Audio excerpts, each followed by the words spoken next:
अस्सलामुअलैकुम एवरीवन। मोहसिन हुसैन शाह आपकी खिदमत में दोबारा हाज़िर हूँ आज एक नए टॉपिक के साथ और एक नई वीडियो के साथ। तो सबसे पहले तो मैं माज़रत करता हूँ कि मेरे पास टाइम नहीं था कि मैं अपनी वीडियो जो मैंने पहले अपलोड की थी वो एडिटिंग करके अपलोड करता। एक तो ये था कि मेरे पास टाइम नहीं था और दूसरा ये था कि मुझे एडिटिंग करनी आती भी नहीं। मेरे कुछ फ्रेंड ने मुझे एडिटिंग की एप्लीकेशन के बारे में बताया था, लेकिन यह है कि मेरे पास टाइम नहीं था, तो इस वजह से मैं एडिट नहीं कर सका और ना उसके बारे में सीख सका।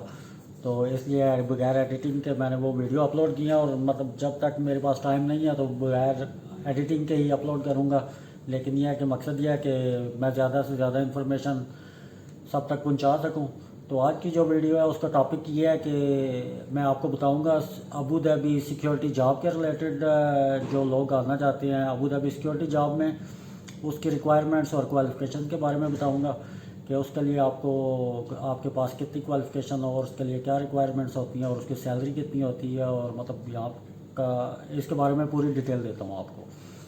सबसे पहले ये है कि आप अगर अबू धाबी सिक्योरिटी जॉब के वीज़ा में सिक्योरिटी जॉब में आना चाहते हैं एज अ सिक्योरिटी गार्ड, तो उसके लिए आपकी एजुकेशन मस्ट एफ़ए होनी चाहिए।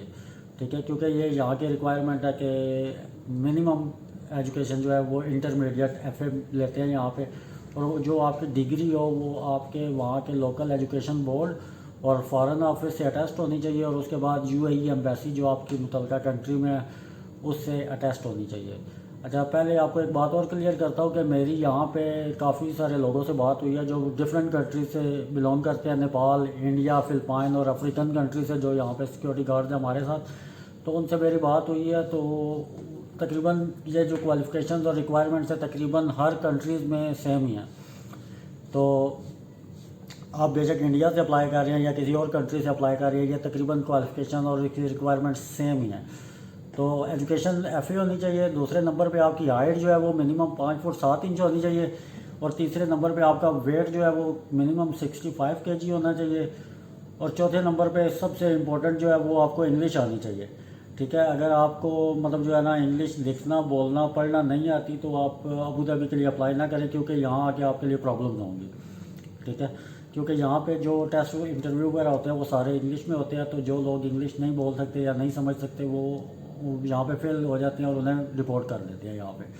ठीक है, तो जो भी यहाँ पे अबू धाबी जॉब पे आएगा, यहाँ पे आने के बाद एनएसआई में उसे ट्रेनिंग के लिए भेजा जाएगा 5 दिन के लिए और उसके बाद वो 5 दिन की ट्रेनिंग में उसे सिक्योरिटी से रिलेटेड कोर्स पढ़ाए जाएंगे, सिक्योरिटी से रिलेटेड सारा कुछ बताया जाएगा, उनकी ट्रेनिंग होगी वहाँ पे। और उसके बाद 5 दिन के बाद वहाँ पे उनका टेस्ट इंटरव्यू होगा। जो टेस्ट इंटरव्यू पास करेगा उसे वो सिक्योरिटी लाइसेंस देंगे पीएसबीडी की तरफ से, जो अबू धाबी पुलिस की तरफ से रजिस्टर्ड होता है, वो उसे सिक्योरिटी लाइसेंस देंगे। और जो फेल करेगा वो जो है ना उनसे दोबारा चांस देंगे उसे टेस्ट देने के लिए। अगर वो दूसरी बार भी फेल करता है तो उसे तीसरा चांस पैसे दे के मिलेगा, जो कि तकरीबन 500 से लेके 1000 दरम तक हो सकता है। डिफरेंट कंपनीज डिफरेंट चार्ज करती हैं। वो तीसरा चांस देंगे, अगर तीसरे चांस में भी फेल हो गया तो उसे डिपोर्ट कर देंगे, वापस भेज देंगे। ये 3 चांस होते हैं, इसलिए आपको मतलब रिक्वायरमेंट्स पे पूरा उतरना ज़रूरी है ताकि आप यहाँ पे आके परेशान ना हो और आप यहाँ पे आके मतलब जो है ना इजीली सर्वाइव कर सकें, इजीली टेस्ट इंटरव्यू पास कर सकें। और जब आपकी ट्रेनिंग हो और आपको मतलब वो इंग्लिश में ट्रेनिंग होगी तो आपको समझ आए कि वो क्या पढ़ा रहे हैं और आपको सिक्योरिटी से रिलेटेड हर बात की समझ हो। और यहाँ पे भी मतलब जितने सुपरवाइज़र हैं और जितने मतलब आप जिस भी लोकेशन पे होंगे तो आपको इंग्लिश में बातचीत करना होगी। तो इसलिए बेहतर है कि आप अगर इंग्लिश बोलना जानते हैं तो तब इधर आएँ। ठीक है, वैसे अगर आएंगे तो आपके लिए टेंशन होगी। और जो भी पास कर लेगा फिर ये है कि डिफरेंट कंपनीज डिफरेंट जो है ना देती हैं उसमें सैलरी। कोरोना की वजह से डिफरेंट कंपनीज मतलब जो है ना उन्होंने सैलरी कुछ ने कम कर दी, कुछ ने थोड़ी ज़्यादा दी। तो ये है कि मतलब मिनिमम सैलरी जो कॉन्ट्रैक्ट में बताते हैं वो 2770 दरम है और ओवर टाइम मिला के कुछ कंपनीज 3200 देती हैं, कुछ 3300 देती हैं, कुछ 3400 भी देती हैं। और उससे ज़्यादा अगर कोई ओवर टाइम करना चाहे तो उसकी ज़्यादा बनती है। लेकिन यह है कि मिनिमम मतलब पाकिस्तान के आजकल के दरम के रेट के हिसाब से आपकी तकरीबन 1.5 लाख से 1,80,000 सैलरी बन जाती है। ठीक है, और उसमें आपका ख़र्चा जो आपका अपना खाने पीने का ख़र्चा होता है वो आपका ख़र्चा होता है, बाकी सारी आपकी सेविंग है। आप जितना मतलब ज़्यादा से ज़्यादा सेव करना चाहें वो कर सकते हैं। और कंपनी की ट्रांसपोर्ट होती है और अकोमोडेशन कंपनी देती है। और उसके अलावा मतलब आपका सिर्फ अपना खाने का ख़र्चा है, जो आप मतलब कुछ अगर 300 में दरम में भी सर्वाइव करना चाहे तो वो कर सकते हैं, कुछ ज़्यादा में करते हैं, कुछ कम में करते हैं, लेकिन मतलब एवरेज जो है वो 300-400 दरम जो है आपका खाने का ख़र्चा होगा और बाकी सारी आपकी सेविंग होगी।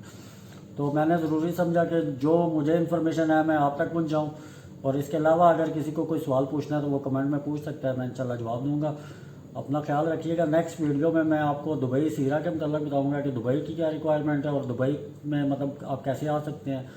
और अपना आप बहुत सारा ख्याल रखिएगा। Thank you so much. अल्लाह हाफ़िज़।